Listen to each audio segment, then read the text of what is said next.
So again, let's do a quick review of what we took up last week. So last week, before we got into verses 10 to 20, and the heart of it, which is 13, we first zoomed out.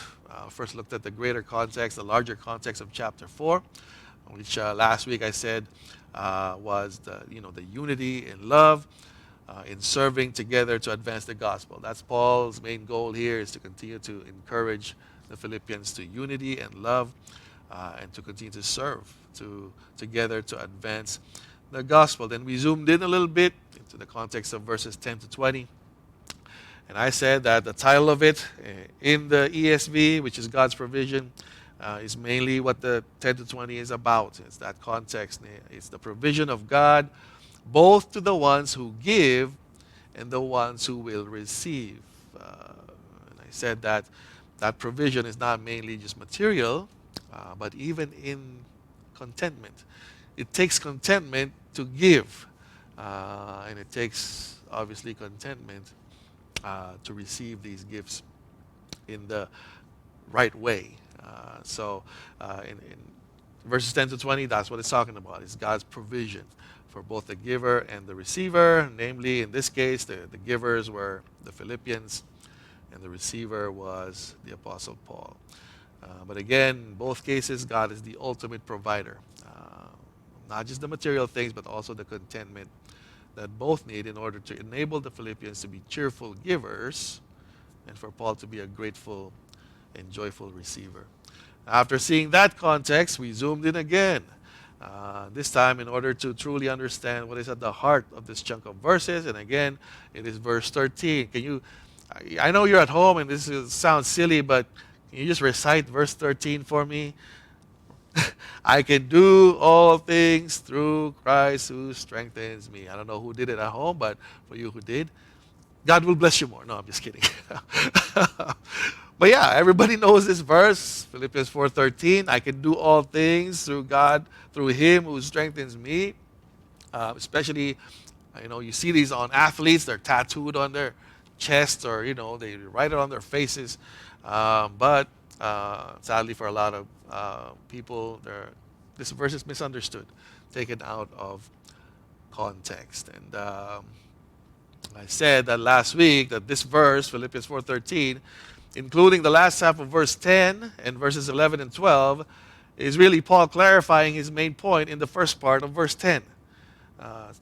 Because if you read the first part of verse 10 again, some may take it the wrong way. Some may misunderstood what Paul was trying to say here. Because verse 10 seems to be a spontaneous statement by Paul because of the joy that he had, that the Philippians continued their partnership with him. How? By sending him help, or sending him some financial help through Epaphroditus, right? So in Paul's mind, after he wrote it, as he was writing verse 10, some may read this verse and misunderstand what he's trying to say.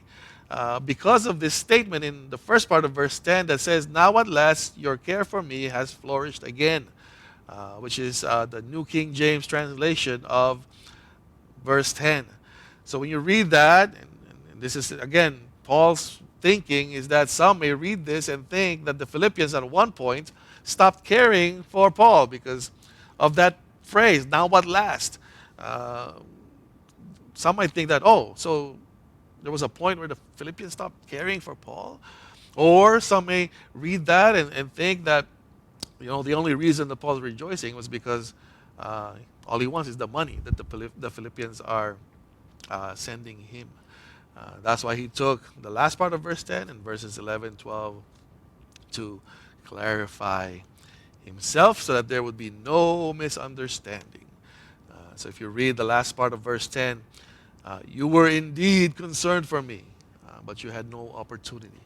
So this is Paul's clarification for those who read the first part and thought that the Philippians stopped caring for Paul. Right? He clarified, that misunderstanding or that misreading of it in the last part of verse 10, because that's, if you read the first part of verse 10 and say, the Philippians stopped caring for Paul because they just, recently just resumed caring for him again. That's not what Paul was trying to say. In fact, Paul points out in the last part of verse 10 that the Philippians were really cheerful givers. That's what they wanted to do. They wanted to continue in their partnership with Paul through their giving. Or we can say also that they were itching to give and support Paul for the longest time, but had no opportunity.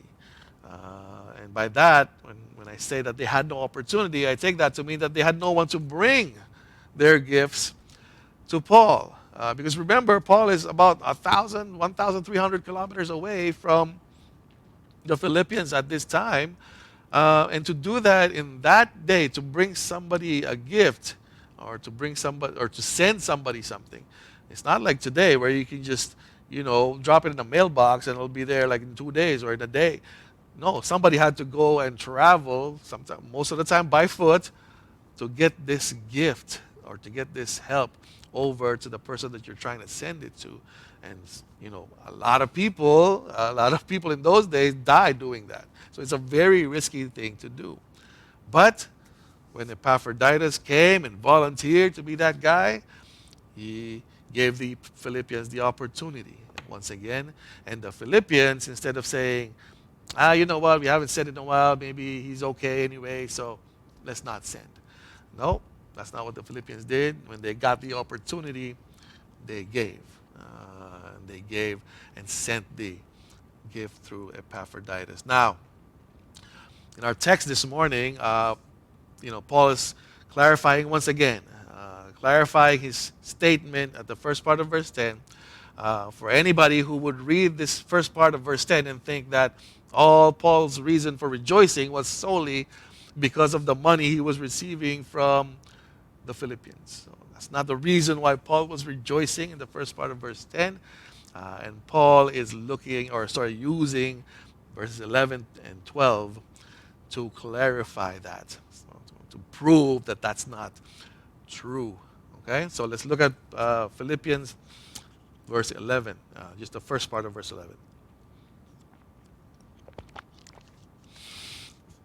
Paul starts off with his defense again of what he said, or not a defense, but his clarification of what he said in the first part of verse 10 by saying, not that I am speaking of being in need. That's the first part of verse 11. Not that I'm speaking of being in need. First thing that Paul says to clarify what he said in the first part of verse 10 is that not that I'm speaking of being in need, or Paul is saying, if I was to rephrase that verse, Paul is saying, I'm not rejoicing because I was needy and you provided for my needs. That's not why I'm rejoicing. I'm not rejoicing because you're providing for my needs, or that I was needy. So you read that, you read Philippians 4:11a, and obviously that's not true. Obviously Paul had needs.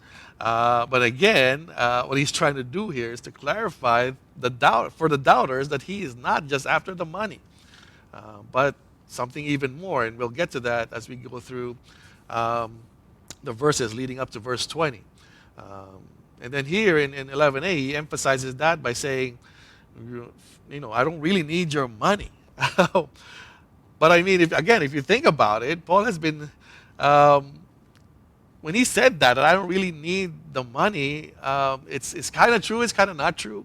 But if you think about it, there's a truth to that because the Philippians did stop giving for a period of time.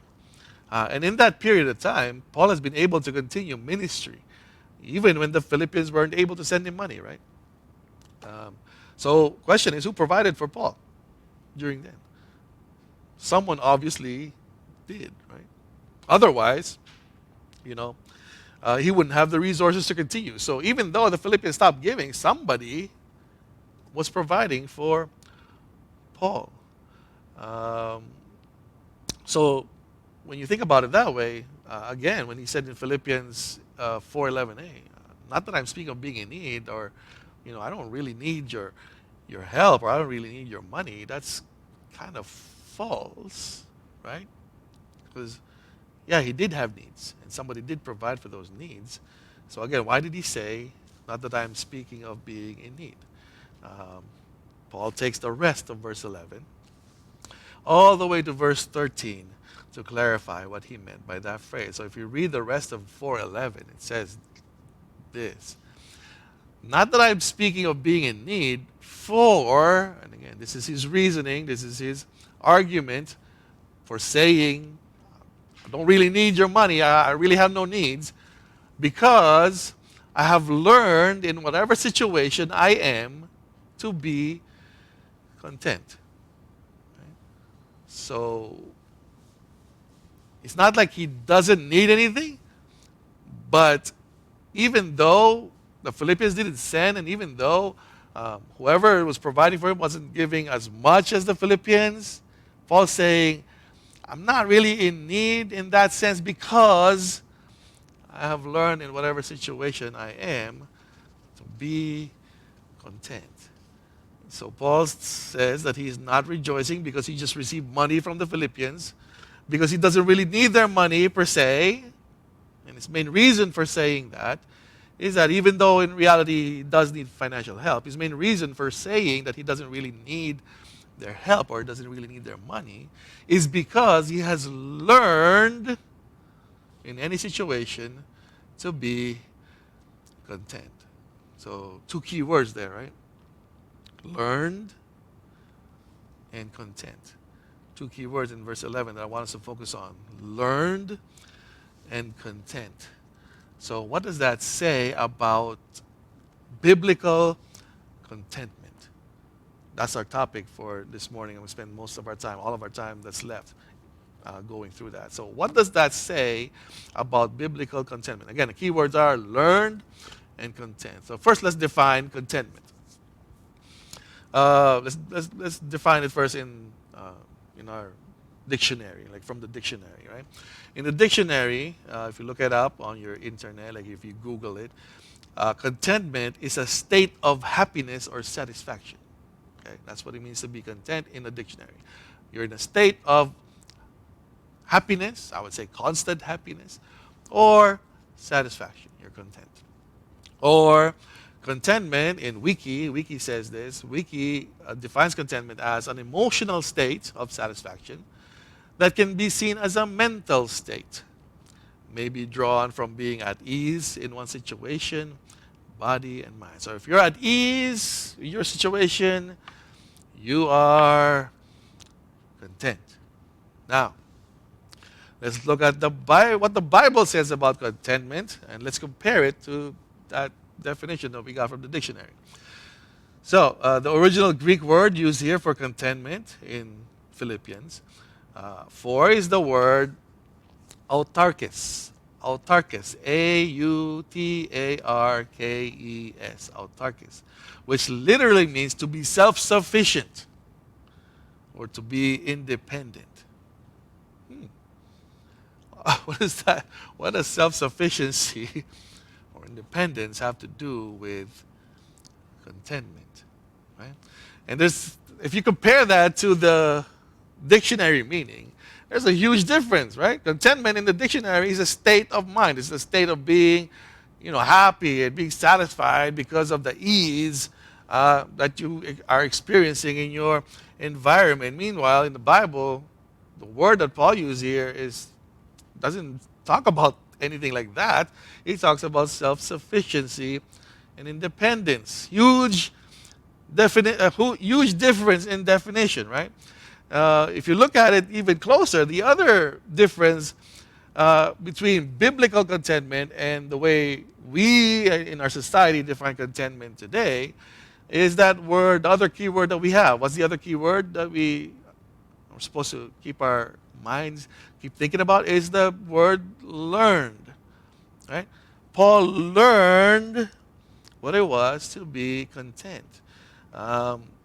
This is why he can say to the Philippians, I don't really need your money because in any situation, I learned how to be content. That's the other difference between biblical contentment and the way we define contentment in our society.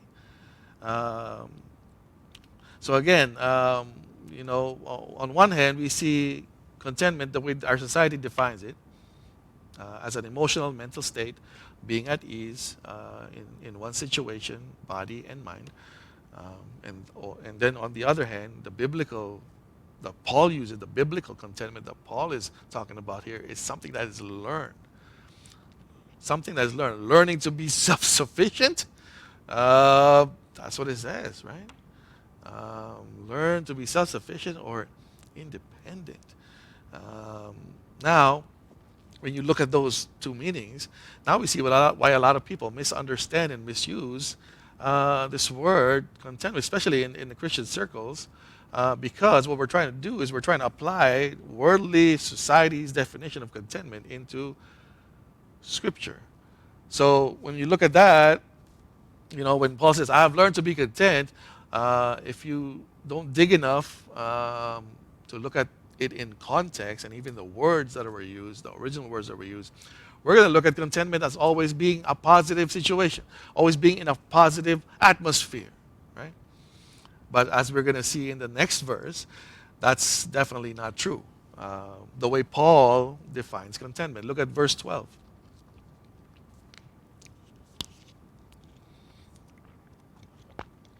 Verse 12 says, "I know how to be brought low, and I know how to abound. In every circumstance, I have learned the secret of facing plenty and hunger, abundance and need." So when Paul says that he has learned how to be content in any situation, he's not always referring to a positive situation, right? He lists for us here in verse 12 three sets of situations here in verse 12 that contains both negative and positive situations, right? Being brought low and learning how to, or being in abundance, right? Negative, positive. Facing plenty or facing hunger, right? Positive, negative. Having abundance or being in need, right? Positive, negative. So in all those situations, Paul has learned to be content. He's learned to rejoice. If you go back to verse 10, right? He's learned to rejoice because he's content in any situation, positive or negative. So really, if we were to understand Paul's definition of contentment, we need to get a grip on what it means to be content, or we need to learn or know how it is to, be in abundance or be brought low. And again, the key to this is in verse 12, in learning the secret. You see that in the last part of verse 12? I have learned the secret of facing plenty and hunger. Ultimately, we'll go back to that. What is that secret? But for now, what does Paul mean by being content? And not just being content in just a positive sense, but being content in any sense.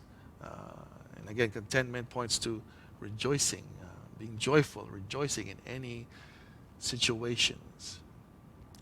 So that when we know this secret, or when we learn this secret, we are able to rejoice and be content in the ups and downs of life. That's why when you look at Paul's definition of contentment, you can't inject, the dictionary's definition of contentment here. It's impossible, right? Because Paul is talking about positive and negative situations. Meanwhile, our society's definition of contentment is all about positive. It's all about abounding. It's all about having plenty. That's not true contentment when it comes to the Bible. Biblical contentment is about being joyful in any circumstance. And the sign of true biblical contentment is not in your outer situation, but it's in your inner joy and peace. And again, Paul says that this kind of contentment is learned. Okay? It's not a state of mind. It is not an emotion. This contentment is learned. In fact, Paul says that if you don't have true contentment or biblical contentment, this means that you don't know the secret, because being content is knowing or learning how to handle being brought low, or how to handle abundance. Right? Now, when we talk about that, learning how to be brought low and learning how to abound, what does that mean? So learning the secret of facing plenty and facing hunger. What does that even mean? Especially in abundance. Why do you have to learn to be content in abundance? Shouldn't you already be content when you're abounding? Is that how society defines contentment? In abundance, in ease of environment, body, and mind? So is that even possible? Are there people out there who don't know, who are still discontent in their abundance? Yes. Sadly, that there are people out there who are still discontent, they're still not content in abundance. Therefore, they don't know how to handle abundance properly, right? There are people out there who have no true biblical contentment and therefore do not know how to handle an abundance. For example, an abundance of money. Okay? Who here has an abundance of money? I'm broke. No, I'm not broke. We're all, if you live in Canada, you're pretty much rich compared to the majority of, people who live in this world. Okay, so yes, we have an abundance here in North America, but for a lot of people, we don't know how to handle abundance. Why? Because of discontentment. According to an article on CNBC, lottery winners, okay, people who won the lottery, are more likely to go bankrupt within 3 to 5 years than the average American, okay, or I would say Canadian. So those of you who are still buying your lottery tickets, yeah. You want to go bankrupt quick? Win the lottery. That's what this article says, right? And according to another article, there are 4 reasons why lottery winners tend to lose everything, okay? Number 1, they stop working, right? That's the first thing. Oh, I won the lottery. That's it. I'll stop. Or I'll quit my job. Stop working. And then they also do this. Number 2, they give too much money away. Oh, I won the lottery. I'm going to make it rain on everybody. Woo-hoo. Right? Number 3, they forget about taxes. Oh, no, especially in the U.S., the lottery is taxed. Oh, no, I'm not getting 300 million. I'm only getting 50. Oh, no. Forgot about that. I shouldn't have made it rain on people. I shouldn't have quit my job, right? And last but not least, they go spend crazy. That's why a lot of people, especially, this is the States, but I'm thinking probably the same thing here. There's been news here about people winning the lottery and going bankrupt within a few years because they do these things. Why? Are they happy with winning the lottery? No, right? They're still not content. That's why they had to do all these other things. They spend like crazy. They give away money thinking that that's going to give them the joy that they're craving, that they're looking for. Meanwhile, it didn't or it doesn't. And again, this is a sign of discontentment because they don't know how to abound, right? They don't know how to abound when it comes to money. This shows that without true contentment, lottery winners end up spending all their winnings in pursuit of a happiness they thought they had when they won the lottery. Meanwhile, after winning, oh, I'm still not happy. So let me use my money now to find that happiness, and they can't find it. And again, it shows that even with that much money for some of these lottery winners, no one can buy happiness. Or I would say no one can buy contentment. And again, why is that? Because Paul says that contentment, biblical contentment, is learned or is knowing a secret. Okay, we're going to get to that again later. So that's one example. Abundance in money. That people who have an abundance are still not content. What about abundance of health? People who don't have true biblical contentment do not know how to handle being healthy. What do I mean by healthy? I'm not talking about being fit like an athlete. I'm talking about healthy people are those who have all their limbs, okay, can hear, can speak, can see, can pretty much do everything that they want, right? These are healthy people. I'm not talking about you have to be fit, you have to be a certain shape or a certain, aesthetics.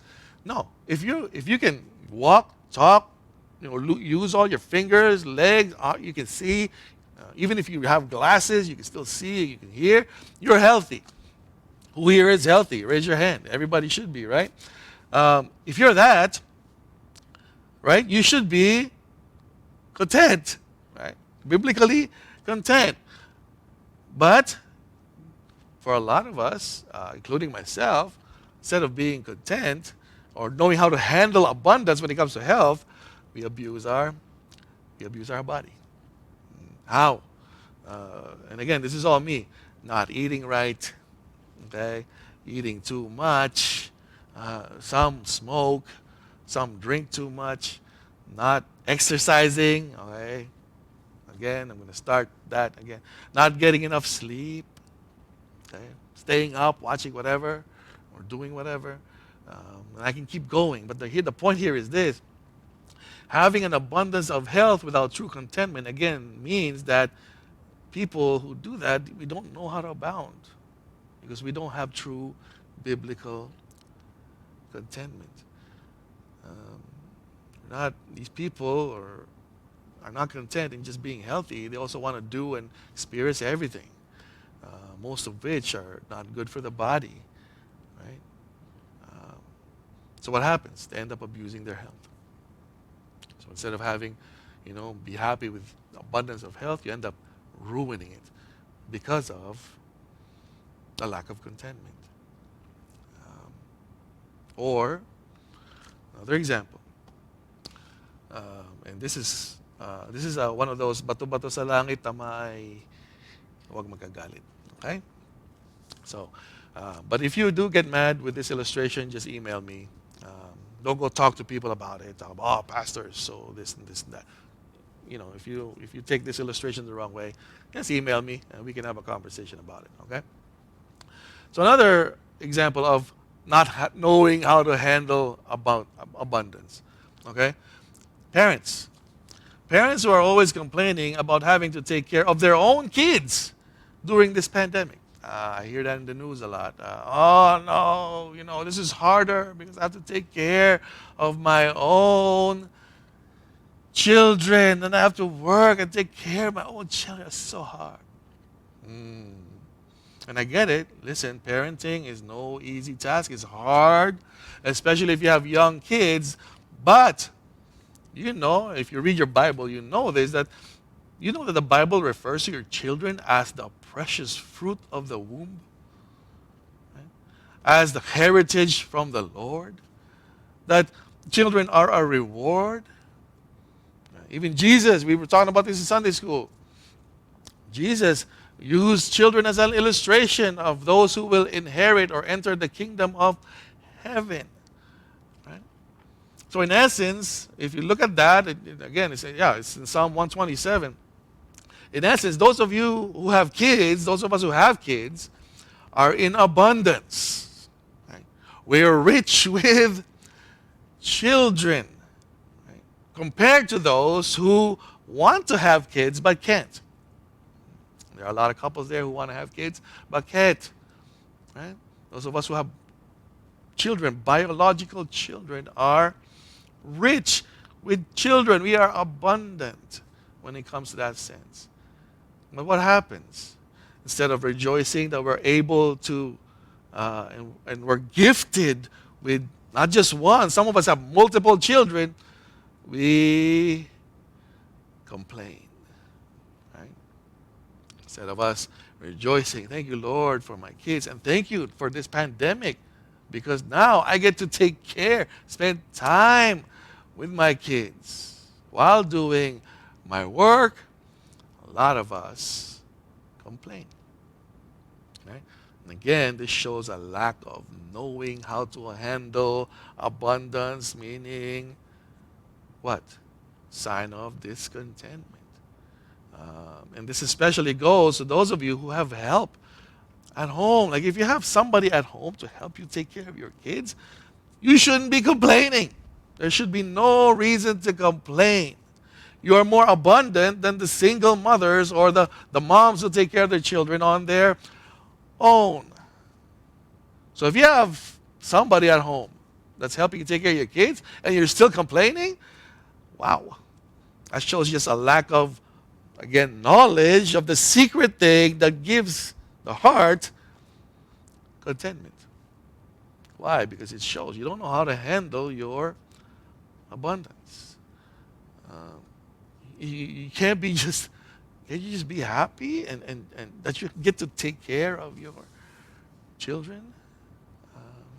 And again, children are a gift from God. Children are a heritage from the Lord.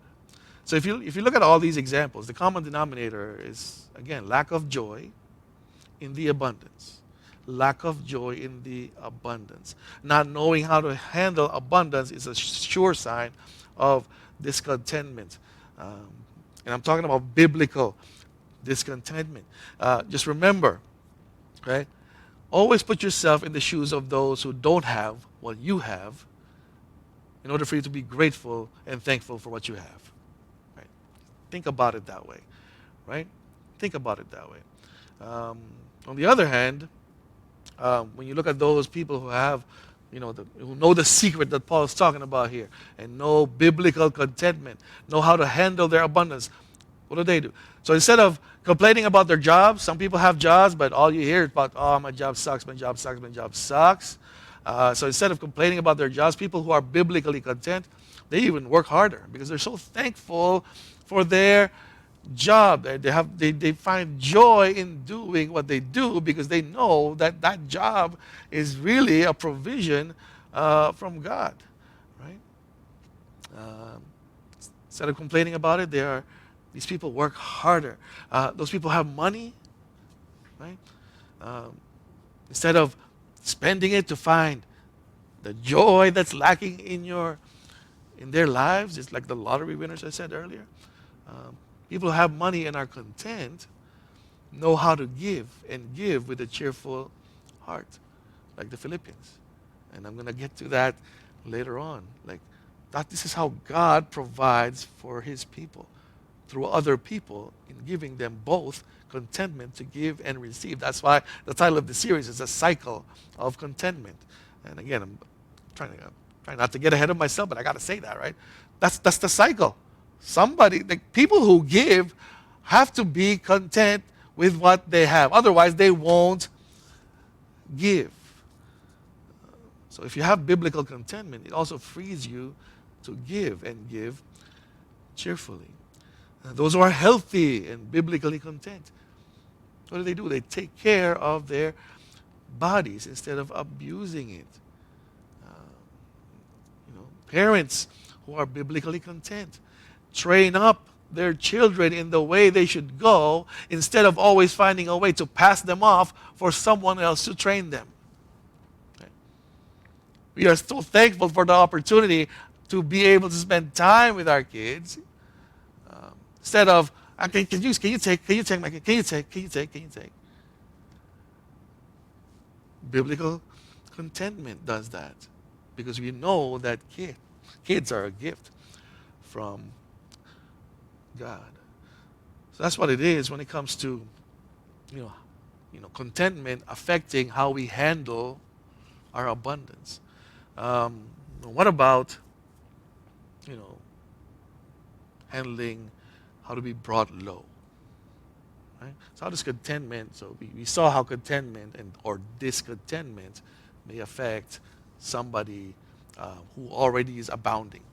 What about how does biblical contentment affect somebody who has been brought low? Paul said, I have learned to be content. I have learned the secret in facing plenty and hunger, abounding and being brought low, right?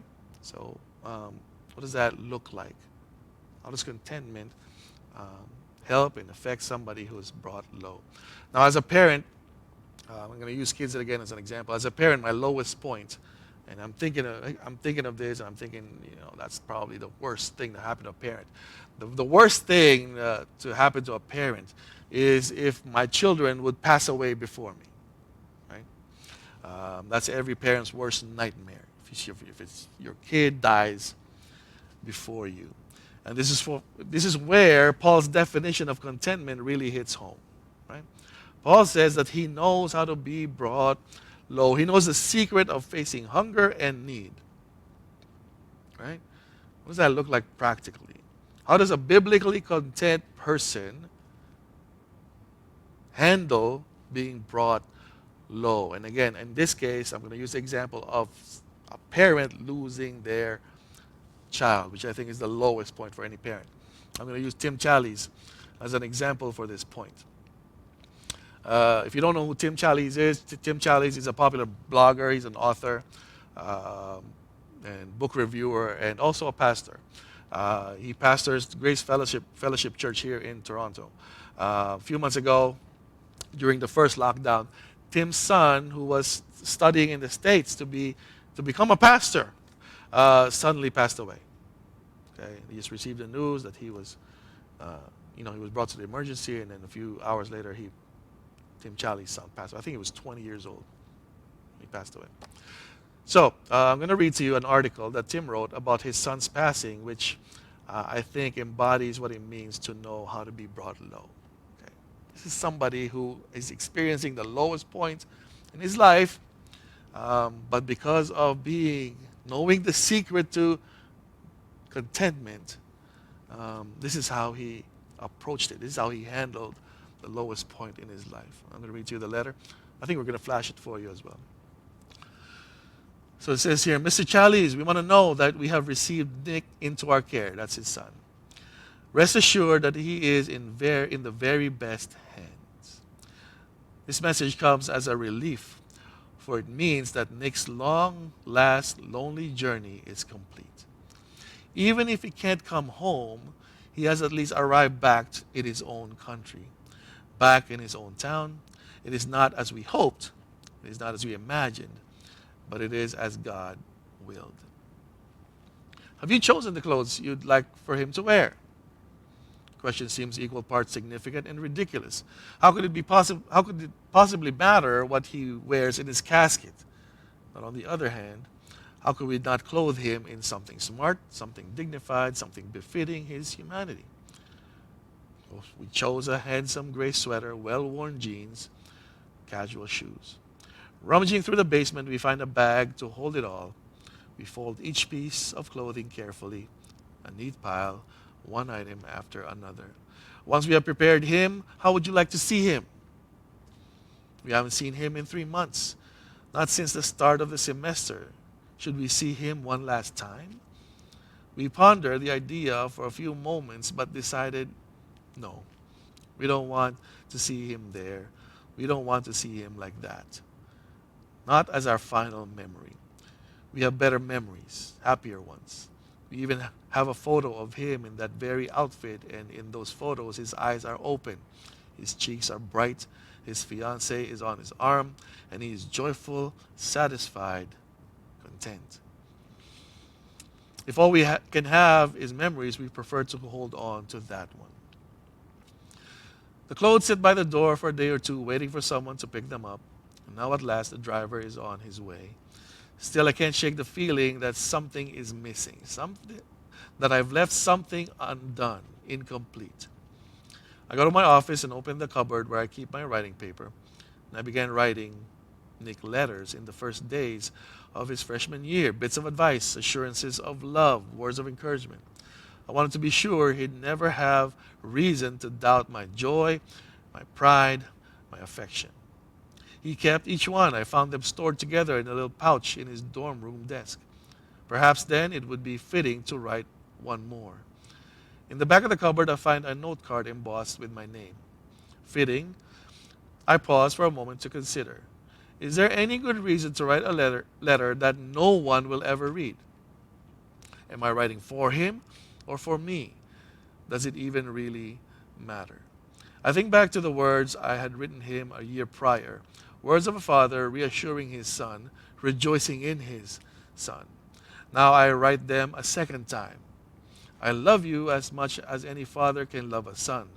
I'm as proud of you as any father can be proud of a son. I miss you as much as any father can miss a son. But something is still missing. But what? Words come to my mind, lyrics from an old hymn, forgotten to the most but precious to me. It's a hymn written from the perspective of a Christian who is spanning the briefest of moments between life and death. I sing it quietly to myself. I journey forth rejoicing from this dark vale of tears. to heavenly joy and freedom from earthly bonds and fears, where Christ our Lord shall gather all his redeemed again, his kingdom to inherit. Good night till then. The hymn continues with the second stanza. As this beloved saint draws his final breath, he offers tender assurance to his loved ones. Why thus so sadly weeping, beloved ones of my heart? The Lord is good and gracious, though now he bids us part. Then come words that suit both, the one departing and the one remaining. They are just right, perfect. I take up my pen and write words I imagine he is saying to me, even as I say them to him. Oft have you met in gladness, and we shall meet again. All sorrows left behind us. Good night, till then. Love forever, Dad, I add. Then I fold the paper and place it tenderly in his pocket. I gently run my hand over his sweater, feeling it one last time. The closest I can come to feeling him one last time. Good night, my boy, I whisper. Good night, till then.